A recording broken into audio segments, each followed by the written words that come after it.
moment d'émotion dans Vivement dimanche prochain.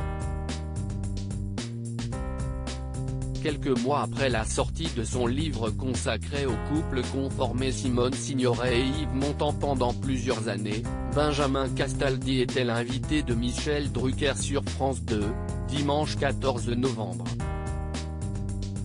L'occasion pour lui de revenir sur ce couple mythique du cinéma français. Mais aussi, sur la relation qu'il entretenait avec eux, les décrivant dans leur espace privé, mais aussi, à travers les lieux mythiques dans lesquels il les a connus, comme la Roulotte, un appartement sur l'île de la Cité, en plein cœur de Paris, dans lequel ils ont passé 40 ans de leur vie, mais aussi à Auteuil, en Normandie, où l'animateur passait toutes ses vacances. Un lieu chargé de souvenirs, dont les images ont bouleversé Benjamin Castaldi, très ému de découvrir un petit film tourné en 1994 par les équipes de Michel Drucker, dans l'ancien appartement parisien de sa grand-mère Simone Signoret et d'Yves Montand, quelques heures avant leur déménagement, mais aussi leur maison de campagne normande, 10 ans après la disparition de la comédienne. Et tout était resté, son gilet, ses lunettes, sa fameuse machine à écrire, souligne l'animateur de France 2, arrachant quelques larmes à Benjamin Castaldi. Si est Thibault 1, a soufflé ce dernier, essuyant ses yeux humides.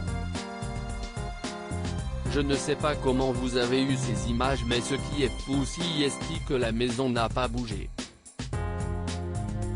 Quelque part, elle est toujours là, si est bien, a-t-il ajouté, très ému.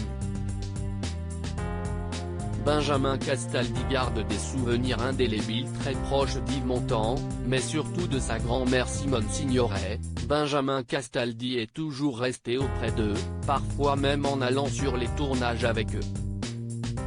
En effet, Yves Montand l'avait emmené 2 mois aux Bahamas pour assister au tournage de Le Sauvage, un film de Jean-Pierre Rappeneau sorti en 1975. À 5 ans, imaginez le regard d'un môme sur un plateau de cinéma quand on dit action, et que la maison s'enflamme, est coupée. Et que la maison s'éteint, si est indélébile, avait-il confié en février dernier, qui précisait notamment qu'à l'époque, il ne connaissait pas l'étendue de la carrière de sa grand-mère, qu'il surnommait affectueusement Mémé. Loading DJ.